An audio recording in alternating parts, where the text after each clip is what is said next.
한국직업방송과 연합뉴스TV가 함께 만드는 취업 전문 뉴스 투데이 고용플러스입니다. 취업난으로 아르바이트를 포함한 비정규직에 종사하는 청년들이 늘고 있는데요. 실태조사를 했더니 아르바이트 근무자 10명 중 3명이 성희롱 피해를 경험한 것으로 드러났습니다. 조성혜 기자의 보도입니다. 취업난으로 아르바이트 등 단기직으로 내몰리는 청년들. 그런데 아르바이트 현장에서 성희롱까지 빈번하게 발생해 이들을 울리고 있습니다.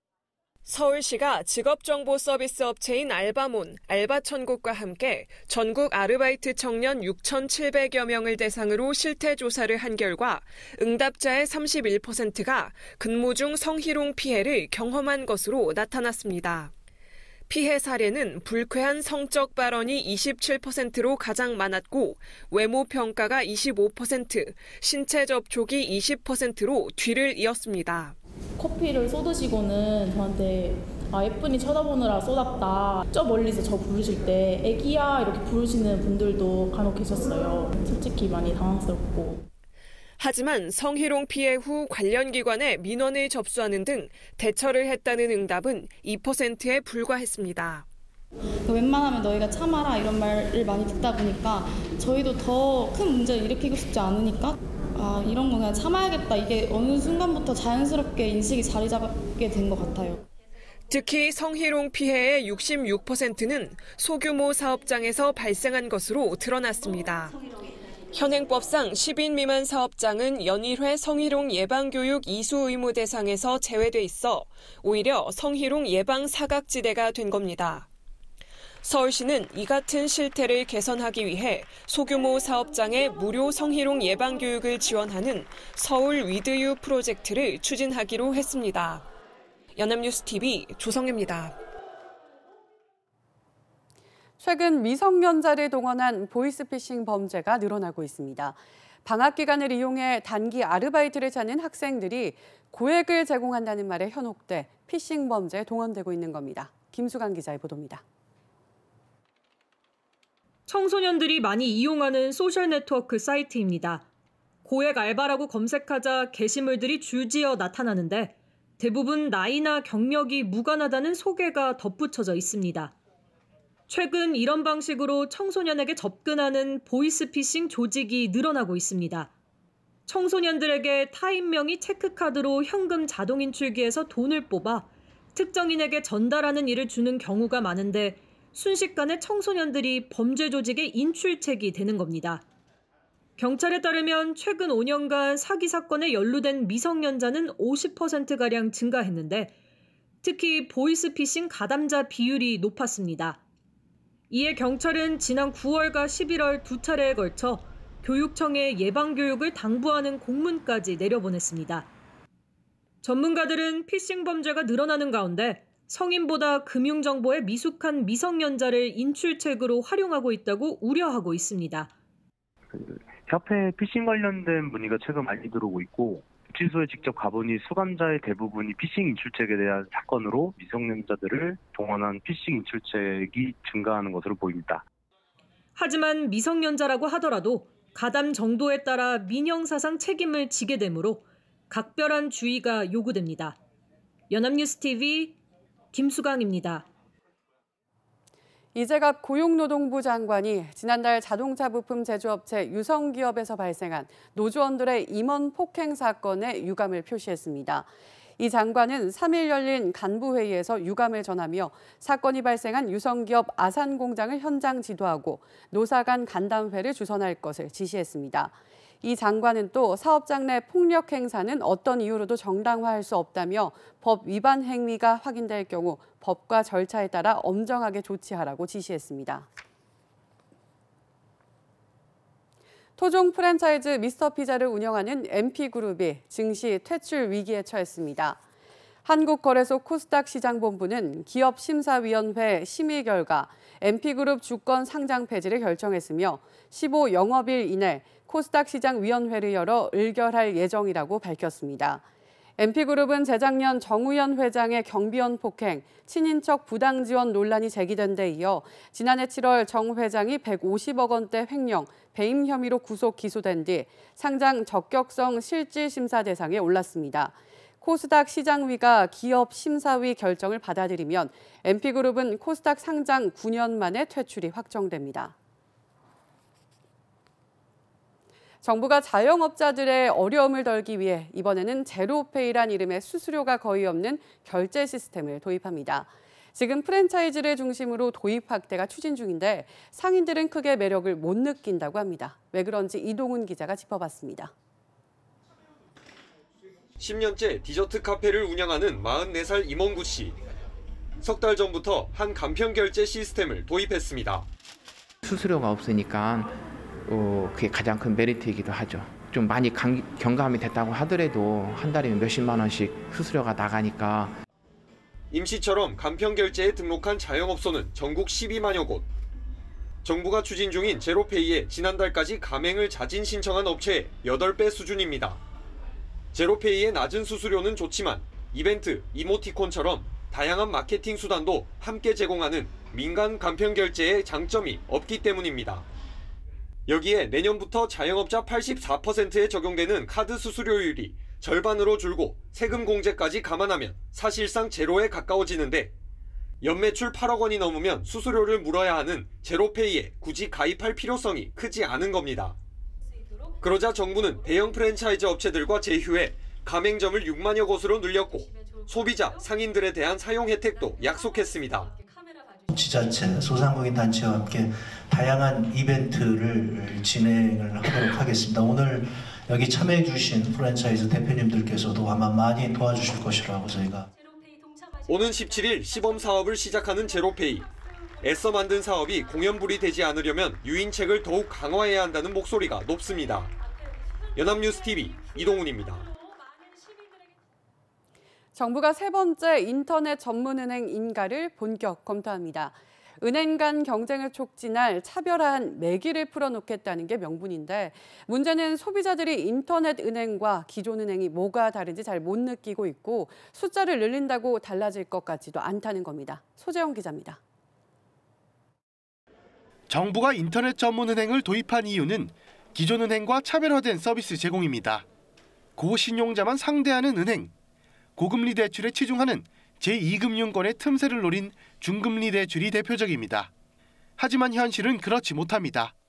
카카오뱅크의 중금리 대출은 대출 잔액 20% 선, K뱅크는 16% 미만입니다.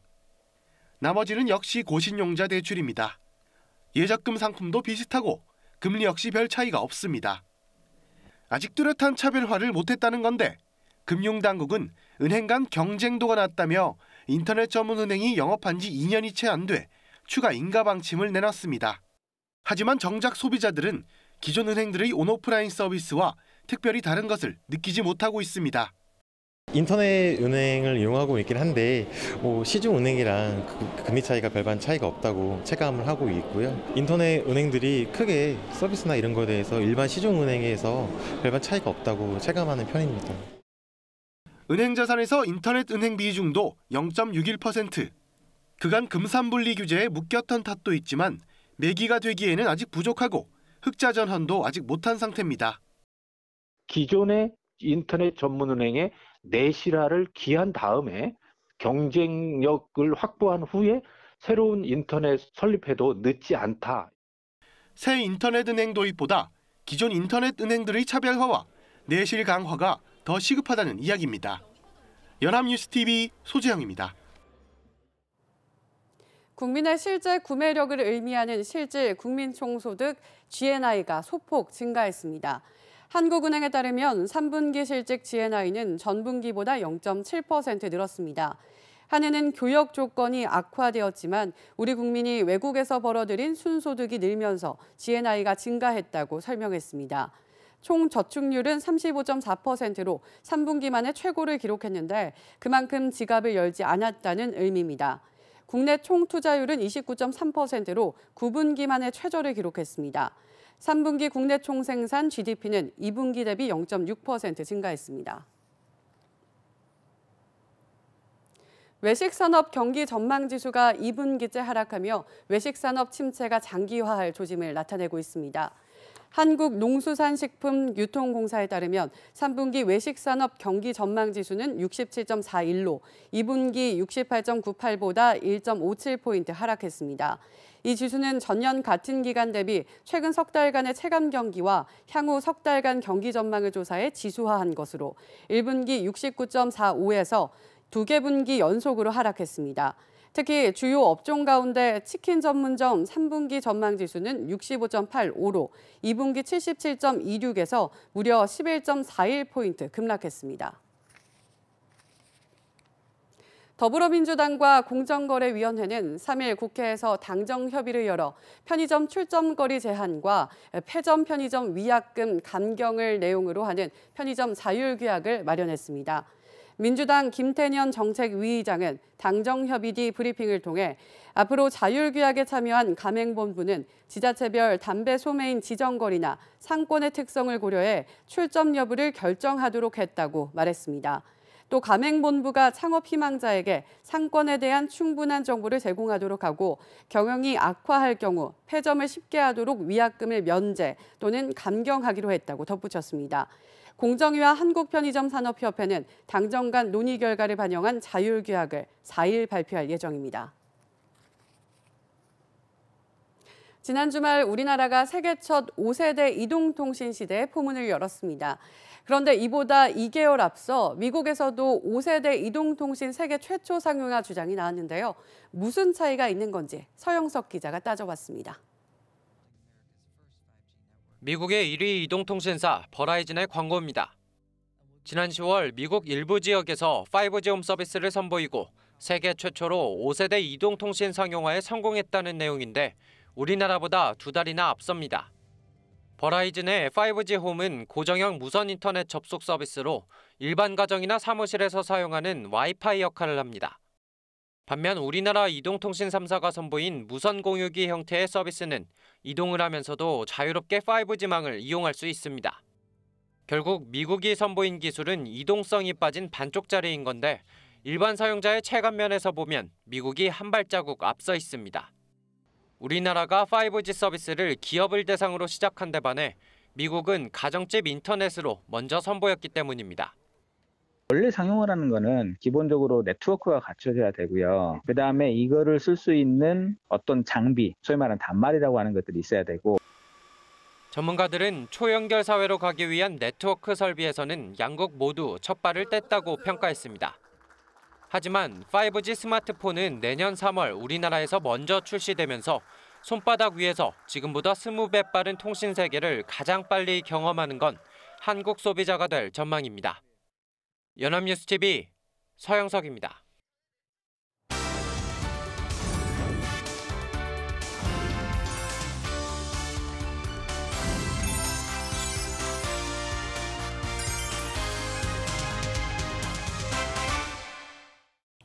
사회적으로 핫한 이슈를 키워드로 알아보는 핫키워드 시간입니다. 안치홍 아나운서 안녕하세요. 안녕하세요. 핫키워드 시간입니다. 불황이 끝날 줄을 모르며 제조업 전망이 갈수록 불투명해지고 있습니다. 한국 경제의 중추 역할을 했던 제조업에 찾아온 위기, 핫키워드에서 알아봅니다. 네, 경기가 악화되며 제조업에도 큰 타격을 줬습니다.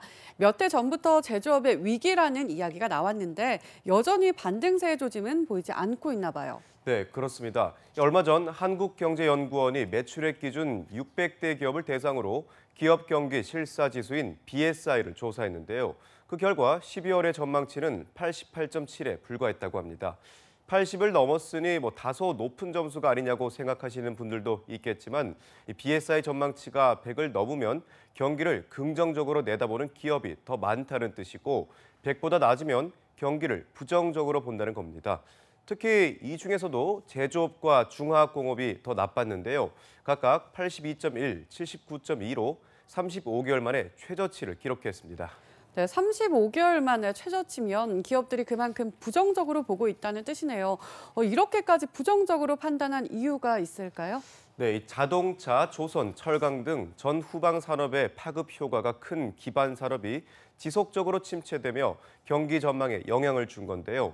27일 통계청이 발표한 광업, 제조업 조사 잠정 결과를 보면 그 현상을 더욱 자세히 알 수 있습니다. 조선업의 경우엔 지난해 출하액은 50조 8,870억 원으로 예년보다 24.7%가 감소한 것으로 나타났는데요. 산업 부가가치 역시 16조 250억 원으로 전년보다 20.6%나 하락하며 최악의 업황이라고 해도 과언이 아닌 성적표를 냈습니다. 자동차 산업 역시 사정은 다르지 않습니다. 자동차 산업의 경우 이미 2016년부터 업체 수와 출하액, 부가가치가 모두 줄고 있는데요. 지난해 출하액은 전년 대비 1.8% 감소한 193조 1,490억 원이었고 산업 부가가치 역시 2.2%가 감소한 55조 3,100억 원 수준으로 머물렀다고 합니다. 네, 오를 기미가 전혀 보이지 않는군요. 그런데 이렇게 출하액과 부가가치가 모두 줄었다면 현장의 상황 역시 좋지만은 않을 텐데요. 이 분위기는 어떤가요?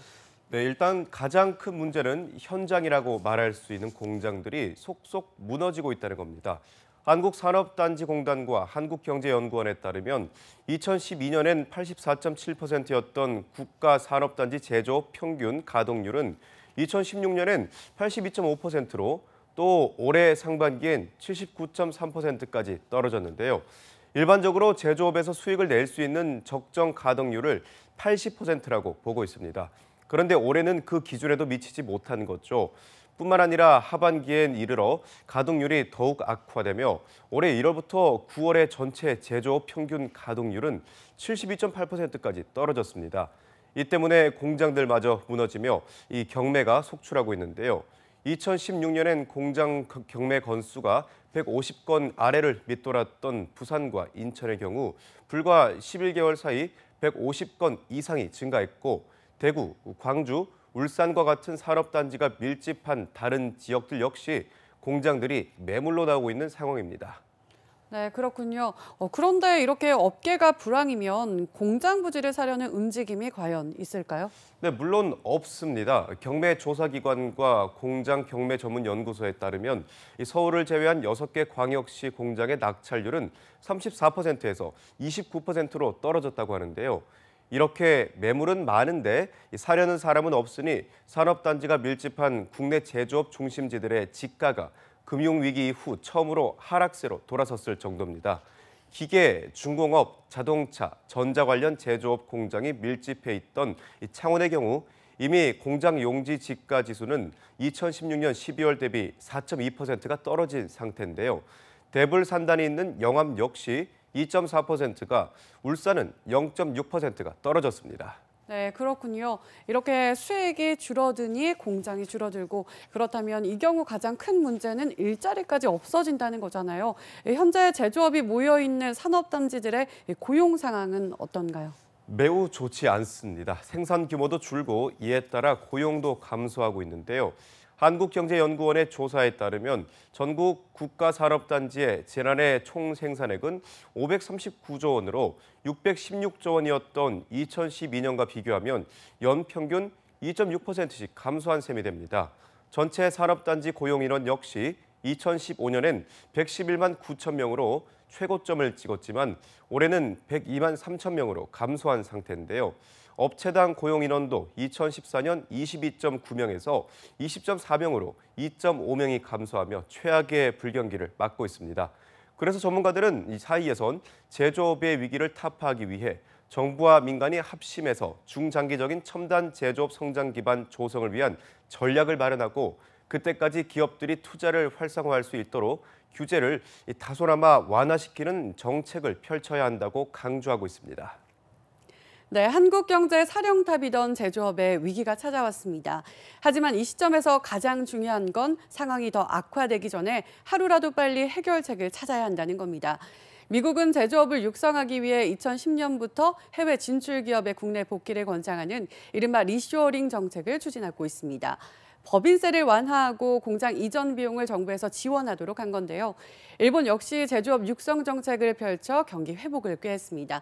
양국 모두 제조업을 키워야 양질의 일자리가 만들어진다고 판단했기 때문입니다. 제조업이 우리 경제에 여전히 중요한 이유는 이 때문입니다. 더 늦기 전에 민간과 정부가 힘을 합쳐 제조업이 다시 부흥할 수 있는 방안을 찾아야 할 것입니다. 지금까지 핫키워드 안치홍 아나운서였습니다. 고맙습니다. 고맙습니다. 지금까지 투데이 고용플러스였습니다. 오늘 저희가 준비한 내용은 여기까지입니다. 함께해 주신 여러분 고맙습니다.